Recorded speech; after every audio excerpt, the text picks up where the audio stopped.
জিনিসকে যদি তোমাদের ব্যক্তিগত জীবনে, পারিবারিক জীবনে, সামাজিক জীবনে, রাষ্ট্রীয় জীবনে, আন্তর্জাতিক জীবনে, সিরতে সুরতে, তোমাদের শয়নে স্বপনে সর্বহালতে দুইটা জিনিসকে যদি তোমরা আঁকড়ে ধরতে পারো, আমি বিশ্ব নবী ঘোষণা করে দিলাম, লাং তাদিল্লু, লাং তাদিল্লু, তোমরা কখনো ধ্বংস হবে না। জোরে বলেন সুবহানাল্লাহ। বিশ্ব নবী ঘোষণা দিলেন, এই উম্মত কিয়ামত পর্যন্ত আনে ওয়ালা নবীর এই উম্মত কখনো চিরতরে ধ্বংস হবে না, প্রতিষ্ঠিত হবে না, যদি কয়টা জিনিসকে আঁকড়ে ধরে। সবাই জোরে বলতে হবে, কয়টা জিনিস? আমাদের জন্য বিশ্বনবী কয়টা জিনিস রেখে গেলেন? দুইটা জিনিস, কিতাবাল্লাহ ওয়া সুন্নাত রাসূলি। একটার নাম হলো আল্লাহর কোরআন, আরেকটার নাম বিশ্ব নবীজির সুন্নাত। সুবহানাল্লাহ। দুইটা জিনিস আমাদের জন্য রেখে গেলেন। আর বিশ্ব নবী গ্যারান্টি দিলেন, কিয়ামত পর্যন্ত এই উম্মতকে কেউ গোমরাহ করতে পারবে না, পথভ্রষ্ট করতে পারবে না, চিরতরে দুনিয়া থেকে ইসলাম এবং মুসলমানকে কেউ ধ্বংস করতে পারবে না। কিন্তু কয়টা জিনিস আঁকড়ে ধরতে হবে? জোরে বলেন। দুইটা। কিন্তু দুঃখজনক হলেও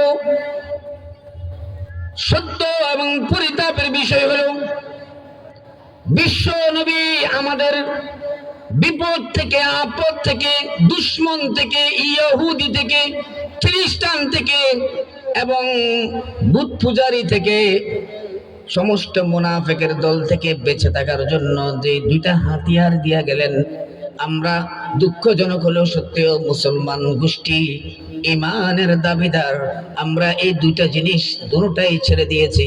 একটাও আমাদের ব্যক্তি জীবনে, পারিবারিক জীবনে, সামাজিক জীবনে, রাষ্ট্রীয় জীবনে কোথাও আমরা দুইটা জিনিসকে আঁকড়ে ধরতে পারি নাই। কথা ঠিক কিনা জোরে বলেন। দুই জিনিসের কোন একটা জিনিস আমাদের কাছে নাই। না আমাদের কাছে কোরআন আছে, না নবীজির সুন্নাত আছে। আমাদের ব্যক্তি জীবনে কোরআন নাই, আমাদের পারিবারিক জীবনেও কোরআন নাই, আমাদের সামাজিক জীবনেও কোরআন নাই, আমাদের রাষ্ট্রীয় জীবনেও কোরআন নাই। আছে কিনা জোরে বলেন, আছে? আপনি কি ভয় পাইতেছেন? কোথাও কোরআন নাই, সব জায়গা থেকে কোরআন উঠাই দিয়েছে। স্কুল কলেজের সিলেবাস থেকে পর্যন্ত কোরআনকে উঠাই দিয়েছেন। কি কথা করেন? অথচ এই রাষ্ট্র মুসলমানের রাষ্ট্র, এই রাষ্ট্র ইমানদারের রাষ্ট্র। এই মুসলমানের দেশে, ইমানদারের দেশে উচিত ছিল কেজি স্কুল হোক, ক্যাডেট স্কুল হোক, প্রাইমারি স্কুল হোক, হাই স্কুল হোক এবং কলেজ হোক আর ইউনিভার্সিটি হোক, প্রত্যেকটি জায়গায় কোরআনের শিক্ষা বাধ্যতামূলক হওয়ার দরকার ছিল। কথা ঠিক কিনা? যেটা বাধ্যতামূলক হওয়া দরকার সেটাকেই বাদ দিয়ে দিয়েছে। তো মুসলমানের উপরে বিপদ আসবে না, আযাব আসবে না, গজব আসবে না, কার উপরে আসবে? এই জন্য সারা দুনিয়ার সমস্ত কাফের মুশরিক বেঈমান এক হয়ে গেছে। মুসলমানদেরকে ধ্বংস করার জন্য, চিরতরে দুনিয়া থেকে উৎখাত করার জন্য সমস্ত কাফের মুশরিক বেঈমান এক হয়ে গেছে। তাদের একটা থিম, তাদের একটা থিওরি, যদি কোরআনের শিক্ষাকে বাজেয়াপ্ত করা যায়, কোরআনের শিক্ষাকে মুসলমানের সন্তান থেকে যদি দূরে রাখা যায়, মুসলমানের সন্তানদেরকে যদি কোরআন থেকে দূরে রাখা যায়, কোরআনের সমাজ থেকে যদি দূরে রাখা যায়, কোরআনের রাষ্ট্র থেকে যদি দূরে রাখা যায়, তাহলে এই মুসলমানদেরকে অল্প সময়ের ভিতরে ধ্বংস করা সহজ হয়ে যাবে। এই জন্য তারা এই স্কিম নিয়ে, এই ষড়যন্ত্রকে মাথায় রেখে সারা দুনিয়ার কাফের মুশরিক বেঈমান এক হয়ে গেছে।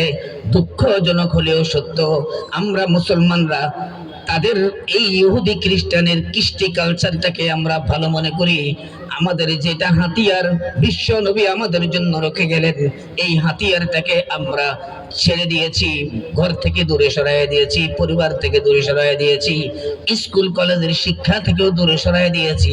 সামান্য কিছু নূরানি মাদ্রাসা আছে, হিফজখানা আছে, কওমি কিছু মাদ্রাসা আছে, যেগুলোর মধ্যে এখনো কোরআন আছে, এখনো হাদিস আছে, এখনো নামাজের শিক্ষা আছে, এখনো যাকাতের শিক্ষা আছে, এখনো তাসবিহ তাহলিলের শিক্ষা আছে, এখনো হজের শিক্ষা আছে, উমরার শিক্ষা আছে। ওই শিক্ষাটাকেও ধ্বংস করার জন্য সমস্ত বেঈমানের দল, বেঈমানের গোষ্ঠী একাত্র হয়েছে, যাতে এই দেশ থেকে মাদ্রাসাগুলাকেও বন্ধ করা যায়। কথা ঠিক কিনা বলেন? তারা জানে যতদিন এই দেশে মাদ্রাসা থাকবে, যতদিন এই দেশে গ্রামে গঞ্জে পাড়ায় মহল্লায় নূরানি মাদ্রাসা থাকবে, যতদিন এই দেশে কোরআনের শিক্ষা থাকবে, হাদিসের শিক্ষা থাকবে, ততদিন এই দেশের মুসলমানদেরকে ধ্বংস করতে পারবে। জোরে বলেন পারবে?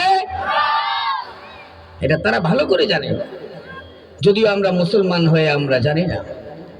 আমরা মুসলমান হয়ে নাকে তেল দিয়ে ঘুমাচ্ছি, আমরা মুসলমান হয়ে তাদের কৃষ্টি কালচার নিয়ে আমরা দৌড়াচ্ছি, আমরা মুসলমান হয়ে তাদের টিভির সিরিয়াল নিয়ে পাগল, আমরা মুসলমান হয়ে তাদের সেই ইউটিউব নিয়ে ফেসবুক নিয়ে আমরা পাগল, আমরা মুসলমান হয়ে সারাক্ষণ মুসলমানের সন্তান মোবাইলের মধ্যে বিভিন্ন গেম খেলার মধ্যে আমরা ব্যস্ত। কথাটি কিনা জোরে বলেন? আমাদেরকে লাগাই দিছে, আমাদের মুসলমানের সন্তানদেরকে লাগাই দিছে মোবাইলে, মোবাইলে রাস্তার কিনারে কিনারে দেখবেন, দোকানে দোকানে রাস্তার কিনারে কিনারে বসে বসে রাতের 10টা 11টা এই কুয়াশার মধ্যেও দেখবেন। এখন এই রোডে যদি মটুয়ার রোডে যদি ঢুকেন একদম ইন্ডিয়া পর্যন্ত, এইদিকে যত গ্রামগঞ্জের রাস্তা আছে দেখবেন এই কুয়াশার মধ্যেও 2জন 4জন করে বসে আছে, মোবাইলের মধ্যে কি যেন বলতে আছে, মার মার মার মার। কি কথা কয় না? আর উজরবেন কথা ঠিক নেই?